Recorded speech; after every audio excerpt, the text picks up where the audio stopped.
تو تو بتا تو کیسا امتی ہے جہنم کی آگ سے جو ہے ڈر رہا ہے؟ تیرا تعلق اگر محمد سے جڑا ہوتا تو پھر تو بڑے آرام سے سوتا، اور گناہ کر کے بھی آرام سے سوتا۔ لوگ پوچھتے تجھے خوف خدا نہیں ہے، گناہ کر کے بھی آرام سے سو رہا ہے، تو کہتا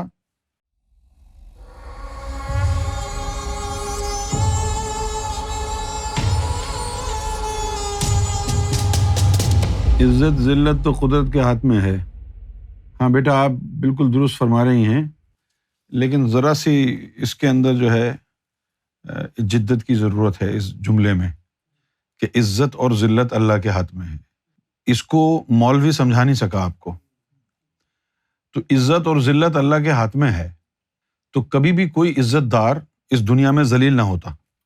عزت ذلت جس طرح آپ نے اس کا مطلب سمجھا ہے، اگر وہی مطلب ہے جو آپ سمجھے ہیں، تو کبھی بھی 2 ٹکے کے لوگ جن کی کوئی عزت نہیں، عزت والے مقام پر نہ بیٹھے ہوتے۔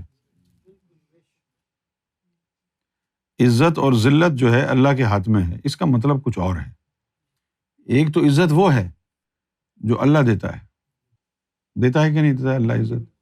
وہی عزت ہے نا۔ تو اگر اللہ نے کسی کو عزت دی ہے تو کیا ہوگا؟ پوری دنیا عزت کرے گی اس کی؟ نہیں، صرف اللہ والے عزت کریں گے۔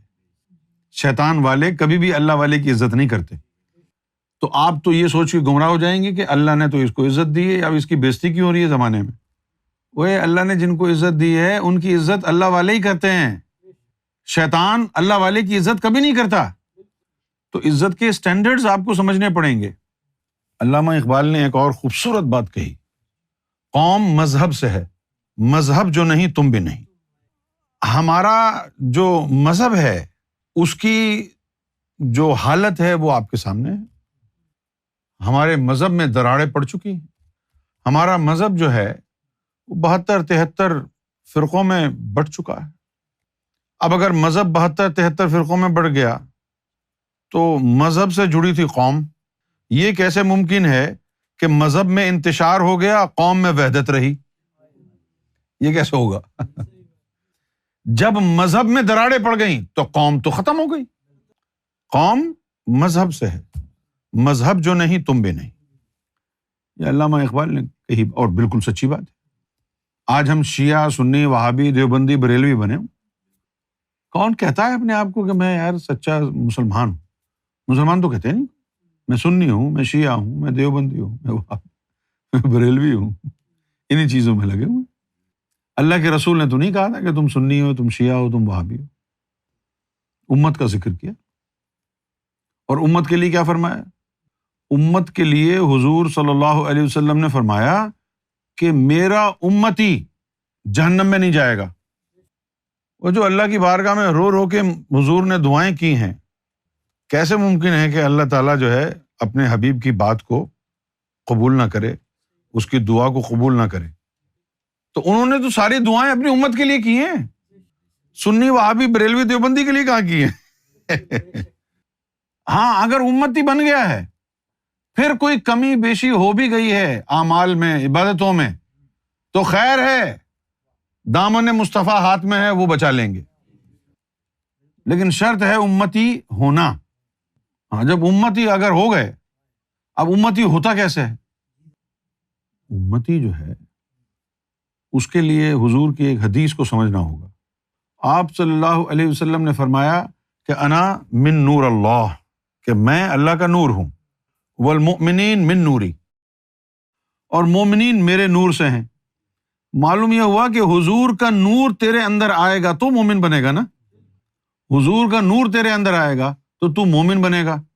ایک دوسری حدیث میں کہا لا یؤمن احدکم حتی اکون احب الیہ من والدہ وولدہ والناس اجمعین، کہ تم مومن بن ہی نہیں سکتا، تم میں سے ایک شخص بھی، لا یؤمن، مومن نہیں بن سکتا، احدکم، تم میں سے ایک شخص بھی، حتی، یہاں تک کہ، اکون احب الیہ، میں اس کو اتنا محبوب نہ ہو جاؤں، من والدہ وولدہ، کہ اس کے والد اور والدہ سے بھی زیادہ محبوب، والناس اجمعین، پوری انسانیت سے زیادہ عزیز۔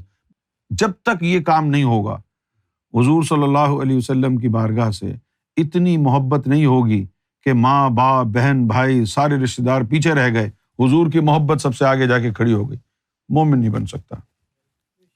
ابھی مومن بننا کیا ہوا؟ حضور کے نور کا سینے میں آ جانا۔ حضور کا نور کہاں آئے گا آپ کے سینے میں؟ مندر مسجد آپ گئے نا، سارے ہی جاتے ہیں نا مسجد میں، تو دیوبندی بھی جاتا ہے، دیوبندی اپنی مسجد میں جاتا ہے، سنی اپنی مسجد، شیعہ اپنی مسجد، بریلوی اپنی مسجد میں جاتا ہے۔ لیکن ان مسجدوں میں جا کے کوئی نور لایا؟ تو ان مسجدوں میں نور نہیں ہے۔ اچھا چلو بھائی، پھر تم چلے گئے مکہ مدینہ، سنی بھی جاتا ہے، دیوبندی بھی جاتا ہے، بریلوی بھی جاتا ہے، شیعہ بھی جاتا ہے۔ مکہ مدینے سے جب لوٹ کے آئے پھر بھی تم سنی اور شیعہ ہو؟ پتہ چلا کہ مکہ مدینے سے بھی نور نہیں لائے تم۔ اب کہاں سے نور ملے گا؟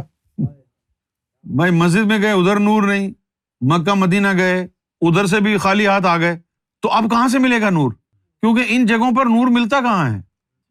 نور ملے گا اللہ کی طرف سے، اور وہ اللہ کی طرف سے نور دلائے گا کون؟ مرشد کامل۔ بس یہی فارمولا ہے۔ جس دے اندر وسیا یار، اٹھیا یارو یار پکار۔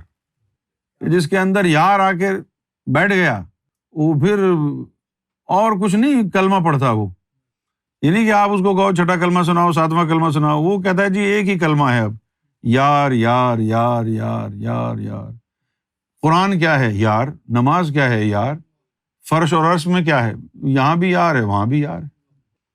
یہ مرشدوں کی نظر سے سینے میں جاتا ہے نور، اور جب نور چلا گیا پھر اس کے بعد جیسا بھی ہے تو اب حضور صلی اللہ علیہ وسلم تجھے نبھائیں گے، تیری شفاعت ہوگی، تو جہنم میں نہیں جا سکتا اگر تیرے اندر محمد عربی کا نور آ گیا ہے تو۔ ایک دن کیا ہوا، حضور اپنی صاحبزادی کے گھر تشریف لے گئے، سیدہ فاطمہ الزہرا، اور وہ مچھلی بنا رہی تھیں۔ تو ایک مچھلی جب انہوں نے پکانے کے لیے آگ میں ڈالی تو بڑی دیر ہو گئی، لیکن اس مچھلی پر آگ کا اثر نہ ہو، اور وہ بار بار بنانے کی کوشش کریں اور آگ کا اثر نہ ہو۔ حضور اس کو دیکھ کے مسکرانے لگے، تو انہوں نے پوچھا کہ بابا آپ کیوں مسکرا رہے ہیں؟ تو فرمایا کہ فاطمہ یہ مچھلی اس پر آگ کا اثر نہیں ہوگا، اس کو محمد کا ہاتھ لگ گیا ہے صلی اللہ علیہ وسلم۔ اگر محمد رسول اللہ کا ہاتھ مچھلی کو لگ گیا ہے اور اس کو دنیا کی آگ اثر نہیں کر رہی، تو بتا تو کیسا امتی ہے، جہنم کی آگ سے جو ہے ڈر رہا ہے۔ تیرا تعلق اگر محمد سے جڑا ہوتا تو پھر تو بڑے آرام سے سوتا، اور گناہ کر کے بھی آرام سے سوتا۔ لوگ پوچھتے تجھے خوف خدا نہیں ہے، گناہ کر کے بھی آرام سے سو رہا ہے؟ تو کہتا میں لج پالا دل لڑ لگی ہاں میرے تو غم پرے رہندے۔ جن کو کسی کی نسبت مل جائے وہ جو مرضی آئے کریں، جو مرضی آئے بولیں، اس کی ذمہ داری ہے، وہ بچانے والا ہے ان کا۔ اسی لیے آپ صلی اللہ علیہ وسلم نے فرمایا کہ جس نے دل کی سچائی کے ساتھ ایک دفعہ بھی کلمہ پڑھ لیا اس پر جہنم کی آگ حرام ہے۔ اب دل کی سچائی کیا ہے؟ یہی جو ہے رونا ہے کہ صدق دل کیا ہے۔ صدق دل یہ ہے کہ دل کلمہ پڑھے، قلب کے اندر کلمے کا نور جائے۔ ایک دفعہ بھی اگر دل نے کلمہ پڑھ لیا، اللہ محمد کا نام دل کی دھڑکنوں میں آ گیا، تو پھر صد خیراں ہے، پھر گھبرانے کی بات نہیں ہے۔